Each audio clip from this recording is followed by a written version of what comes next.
வணக்கம். இலங்கை செய்திகளுடன் நான் நிரோஷன். விரிவான செய்திகளுக்கு முன் தலைப்புச் செய்திகள். 2022, 2023 காலப்பகுதியில் ஏற்பட்ட பொருளாதார நெருக்கடியும் அதனால் மக்களுக்கு ஏற்பட்ட சமூக துயரங்களும் தற்செயலானவை அல்ல. ஜனாதிபதி தெரிவிப்பு. ஒழுங்கமைக்கப்பட்ட குற்றக்குழுக்களுடன் தொடர்புகளை பேணியிருந்த நாடாளுமன்ற உறுப்பினர்கள் மற்றும் அமைச்சர்கள் குறித்த தகவல்கள் கிடைத்துள்ளதாக அனுர்குமார் திசாநாயக்க தெரிவிப்பு. நீண்ட காலமாக தேடப்பட்டு வந்த முன்னாள் உள்ளூராட்சி மன்ற உறுப்பினர் சம்பத் மனப்பேறு இன்று வலசமுள்ள நீதவான் நீதிமன்றத்தில் சரணடைவு.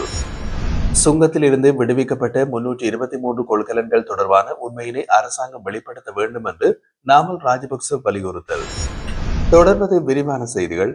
2022, 2023 காலப்பகுதியில் ஏற்பட்ட பொருளாதார நெருக்கடியும் அதனால் மக்களுக்கு ஏற்பட்ட சமூக துயரங்களும் தற்செயலானவை அல்ல. பல முக்கிய காரணிகள் அதற்கு பின்னணியாக இருந்தன என்று ஜனாதிபதி தெரிவித்துள்ளார்.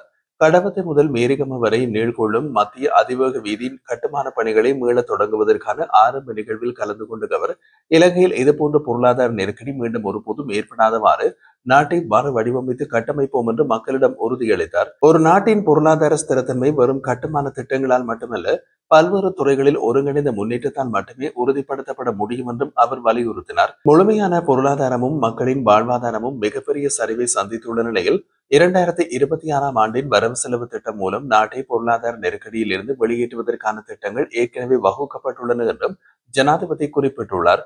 மேலும் கடந்த ஜனவரி மாதம் நான் சீனாவுக்கு விஜயம் செய்த போது சீன அரசாங்கம் கடன் உதவியுடன் தொடங்கிய திட்டங்களை மீண்டும் செயல்படுத்துவதற்கு ஆதரவளிக்க வேண்டும் என்று சீன ஜனாதிபதியிடம் கோரிக்கை விடுத்தேன். அதற்கு அவர் விசேட கவனம் செலுத்தி தடைப்பட்டிருந்த அனைத்து திட்டங்களையும் மீண்டும் தொடங்க சீன அரசாங்கம் தேவையான உதவிகளை வழங்க ஒப்புக்கொண்டது. இதற்காக நான் மிகவும் நன்றி கொண்டவனாக இருக்கின்றேன். இதேபோன்று இந்த அதிவேக வீதி திட்டத்திற்காக விசேட சலுகை கடன் திட்டம் ஒன்றை வழங்குமாறும் கேட்டுக் கொண்டிருந்தோம்.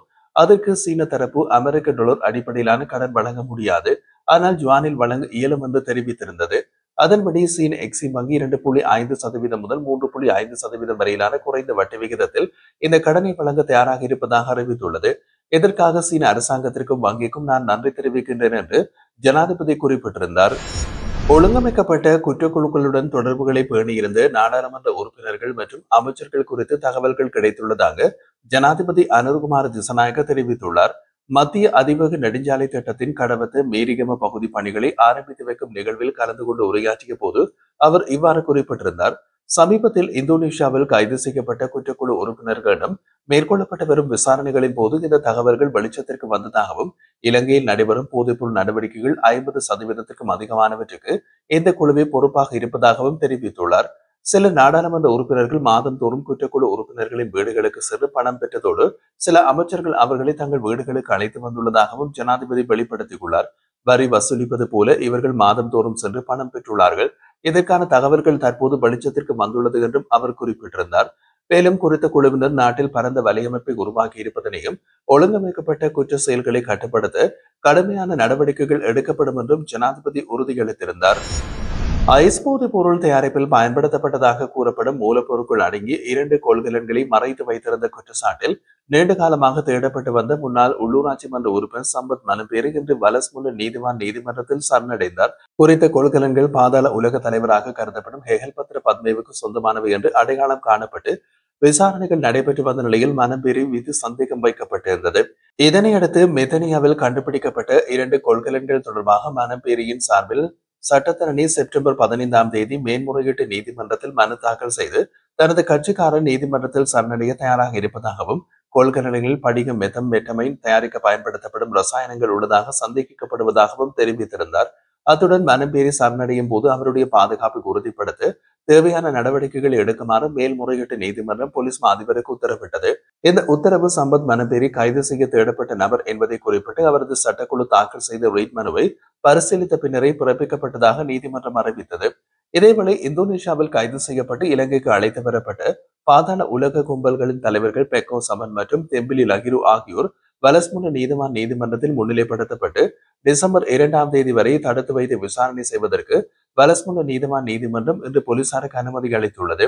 பயங்கரவாத தடுப்பு சட்டத்தின் கீழ் அவர்கள் தடுத்து வைக்கப்பட்டு விசாரணைகளுக்கு உட்படுத்தப்படுவார்கள் என்று மேற்கு வடக்கு குற்றப்புலனாய்வு பிரிவு முன்னதாக கொழும்பு நீதிவான் நீதிமன்றத்தில் அறிவித்தது.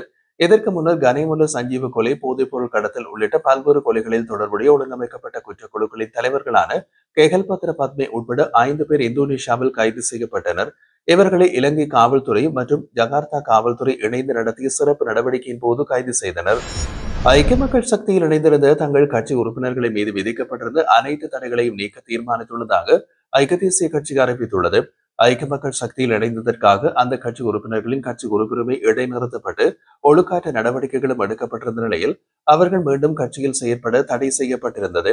ஆனால் நேற்று மாலை நடைபெற்ற செயற்குழு கூட்டத்தில் அந்த தடைகளை நீக்கவும் உறுப்புரிமை நீக்க தீர்மானங்களை ரத்து செய்யவும் ஒப்புதல் வழங்கப்பட்டது.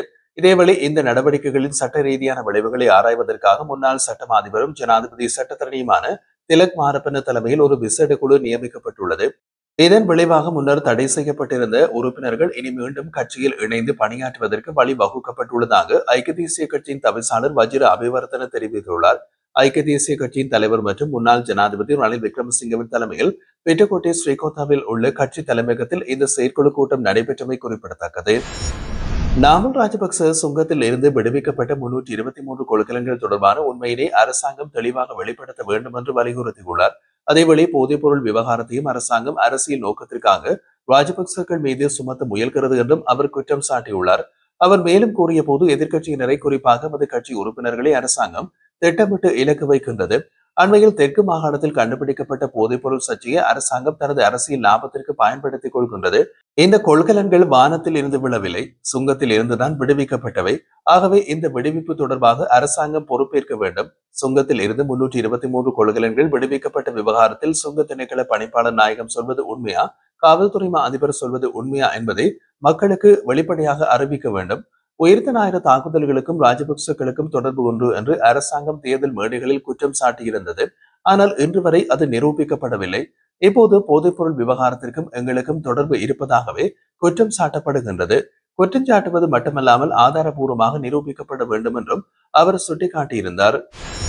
சுமார் 75 மில்லியன் மதிப்புள்ள சொத்துக்களை எவ்வாறு ஈட்டினார் என்பதை வெளிப்படுத்த தவறிய குற்றச்சாட்டில் முன்னாள் அமைச்சர் விமல் வீரவங்சவுக்கு எதிராக தாக்கல் செய்யப்பட்ட வழக்கின் சாட்சி விசாரணையை கொழும்பு மேல் நீதிமன்றம் எதிர்வரும் அக்டோபர் மாதம் 22ஆம் தேதி நடத்த உத்தரவு பிறப்பித்துள்ளது.